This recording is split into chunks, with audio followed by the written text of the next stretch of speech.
Welcome to Backyard Oasis, a podcast designed by and for older adults living in the beautiful Pioneer Valley of Western Massachusetts and produced in the tech studios at Greenfield Community College in Greenfield, Massachusetts. Backyard Oasis reaches out to older adults who seek knowledge to help them live more thoughtfully, healthily, and happily, who hope to inspire others with their ideas, and who serve their communities in the interest of the greater good. We hope you join us frequently in our pleasant Backyard Oasis for wide-ranging conversations with a diversity of people who are growing older and want to talk about it. Hi, this is Denise Schwartz, your host. So let me ask you, at what age would you feel comfortable being called elderly? 60, 70, 80, 90? Well, recently I read an article in the newspaper. Yes, I read the local newspaper in both its printed and digital versions. Well, I read an article about an accident, and the writer said something such as, "The elderly resident rescued his cats before running from the house. Later, Smith, 65, said his daily 2-mile walks contributed to his ability to exit the burning building quickly without injury." Now, let me tell you, I was happy to know that the resident and his cat suffered no injuries. But I was a little irritated to read that the reporter called the resident elderly and then said the resident was 65. Why? Why do we do that? Elderly so often implies infirm, fragile, over the hill. That's how we describe it. But that person clearly wasn't. He was able to run out of the house with his cats. So let's look at what that word elderly really is. Okay, the definition is older, aging, and that's true. But, Merriam-Webster tells us that its synonyms are, well, some of the synonyms are ancient, geriatric, long-lived, over the hill, senescent, and how about this, unyoung. Also said that there are words related to elderly and that they are gray, been around, declining, and one of my favorites, hoary, Hoary.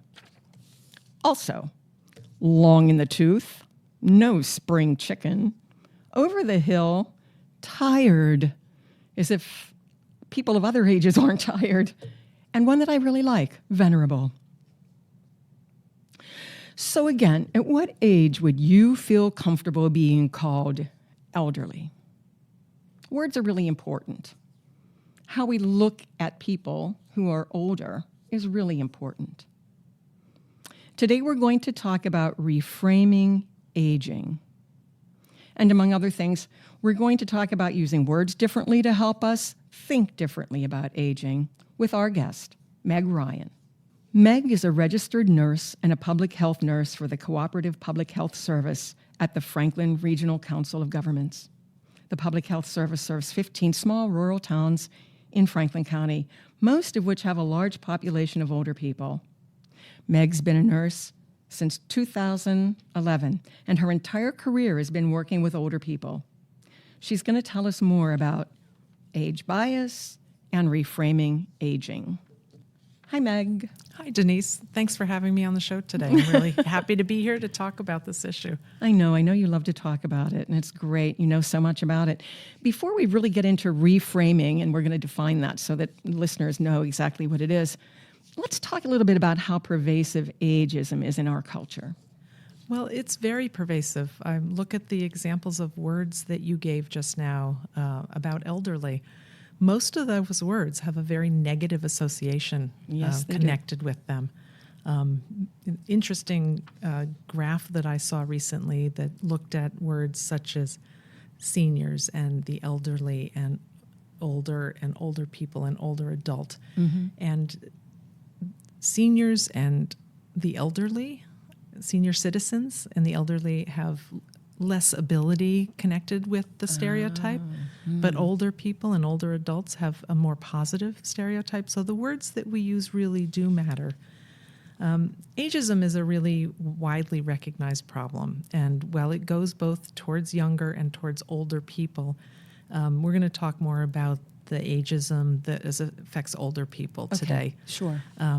The World Health Organization about 2.5 years ago released a report on ageism, and it showed that it's a pervasive problem worldwide. It permeates our systems like the media, like healthcare, and the legal system. Different cultures have different perceptions and value for their older adults, but our expectations matter. If old people just decline, then why or how could we live a productive, happy life or recover from illness? We can both live up to expectations and down to our expectations. So ageism is really associated with a shorter lifespan, poorer physical and mental health, and slower recovery from disability, and it's associated with cognitive decline.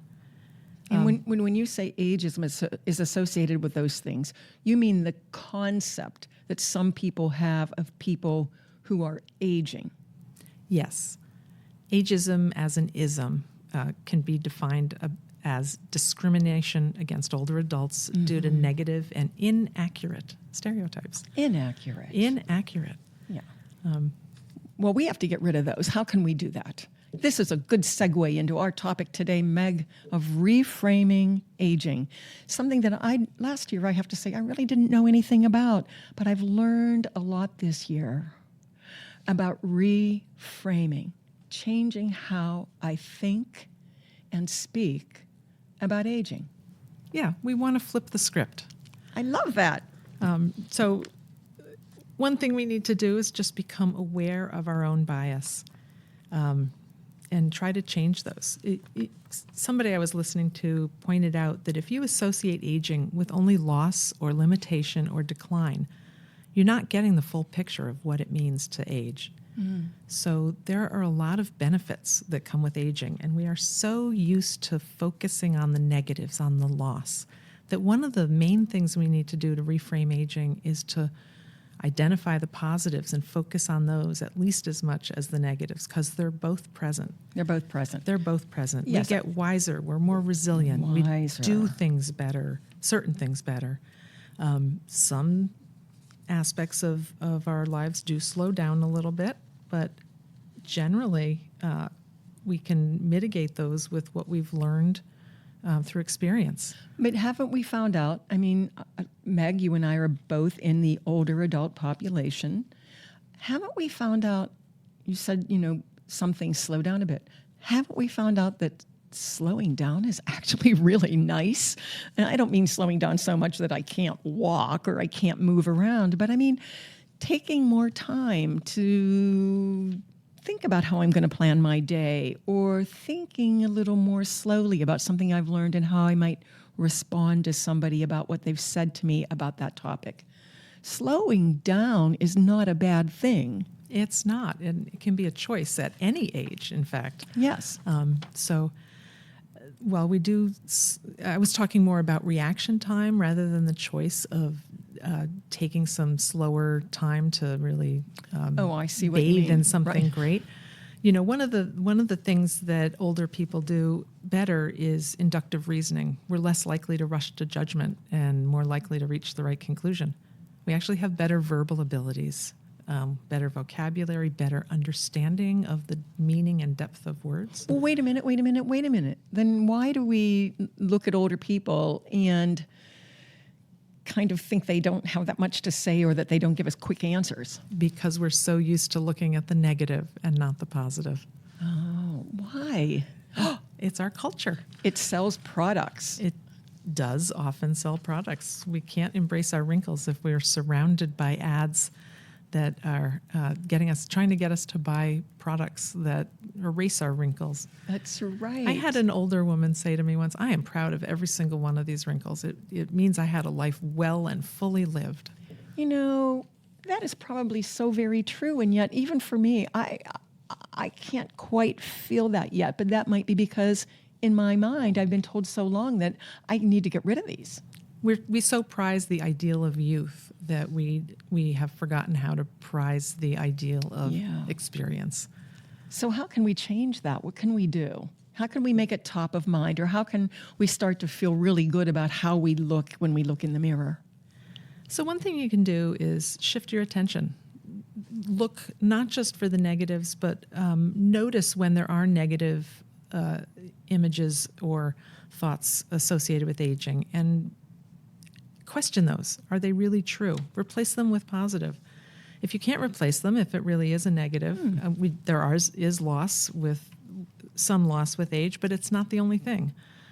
So look for role models. Who's doing it well? Who do you admire as you age? Who's that 90-year-old that you want to grow up to be? Oh, I want to tell you about one of them.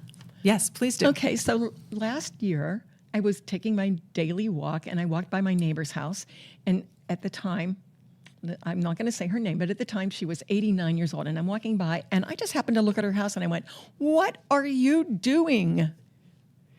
And I looked up, and there she was on her roof. I said, "What are you doing?" And she said, "Oh, I'm cleaning my gutters." And it was like, "You're 89 years old. You shouldn't be doing that." Well, I mean, I shouldn't have said that. She should be able to do whatever she wants to do. But I am so proud of her for being able to do that. She said, "Oh, it's nothing. I just went up to my second floor. I climbed out my second floor window. I took it easy on the roof. And it's not hard to clean the gutters." Now that is a role model.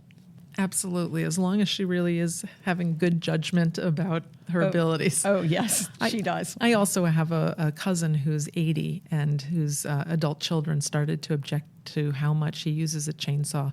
But he lives in the woods. He needs to use a chainsaw. Windfall comes down, trees need to come down. Yes. I think it matters more to pay attention to your reaction time and how spry you are, how strong you are. You know, if you're still able to run that 4-mile loop every day and heft the things you usually can, and your reaction time is just as good, just because you turned 80 doesn't mean you should put your chainsaw down. Now, would our physicians or the medical institutions agree with this? Or would they be saying, "Oh, you better take it easy"? How does that whole medical thing fall into place here? That's going to vary from provider Person to person. provider. Oh, okay. Yeah, for sure. Another thing that is important to do to try to reframe aging from a negative to a positive is to be careful of the language that we use. There's a lot of talk about our aging population, and we are. By 2030, 34% of Franklin County is going to be 65 or older, and that's a very different thing. In 2010, it was only 18% of Franklin County that was 65 or older. And in some of our towns, it's already 40, 50 or more percent 65 and older. So there's a lot of talk about the silver tsunami. Yeah, I hate that. And the demographic cliff. Like, it's a disaster that we're getting older. I want to point out that this is a good thing. We're living longer and healthier lives. That's a really good way to look at it. That is the bottom line. So the language there matters. Also, if you talk about senior citizens and the elderly, that's those other people. That's not you and me. That's not us. So right, that's right. That's how we look at that. Being careful to use language that's inclusive and doesn't do that thing where it others people, I think is very important. Now, I want to take a moment and recognize that, while it's important to be careful with language, you don't want to turn into the language police where the person who says the wrong thing is a bad person. Right. Just take a moment, point out that you personally prefer to say "we older people" rather than "those elderly," and why. Let me just add, I think in our previous conversations we've talked about this, and I think I've read that AARP has strongly suggested that we use the term older adults. Yes. Instead of senior citizens or the elderly. Yes. And I have to say, I guess I am a little bit of a language police person because I really love to work with words. And I have mentioned it that way to people when they say elderly. And I will simply say, I just wanted to mention that AARP suggests that we use the term older adults instead of elderly. And may I just insert this one little example? we were working with an attorney on a totally different thing, and we're reading the paperwork that she put together. And in one place, it said something about, I'm not sure if it was elderly, I think it said seniors. And I said to her, just what I said to you, AARP recommends that we use older adults. And she said, oh, I'm going to have this changed in my documents right away. And I thought, yay, if one person can do that, maybe she can influence others. And maybe that's how we can start making some changes in reframing. Denise, that is a stellar example of exactly what you can do. You're already doing it. Oh, yay. Good to know. I want to point out a resource that I have found very helpful to myself. It's a website called Reframing Aging. It's supported by the Frameworks Institute. They really look carefully at how language is used. That's where I got the example of the demographic cliff and the silver tsunami being language that others us, others people. It's led by the Gerontological Society of America, which is a collaboration of 10 leading aging organizations, and it is dedicated to ending ageism by advancing an equitable and complete story about aging in America. I love that. Complete story includes all the benefits of aging, that we're happier, that we have more resilience, not just the negatives. So I think another way to reframe aging is to really focus on looking for the positive Well, I parts. must say that I know we're winding down, but there are two things I wanted to say. I recently saw on social media two photos. One of my very favorite people, Paul McCartney from the Beatles, and another one of Mick Jagger from the Rolling Stones. And there they were, looking really good, and they were 80.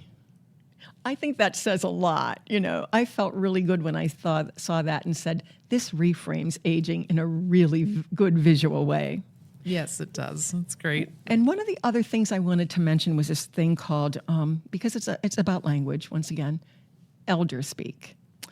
Oh, Meg, honey, what would we like to have for lunch today? You know, I hear people talk to older people with this little baby talk, and it's so wrong, and it's so patronizing in a way. It is very patronizing, and it really makes my skin crawl.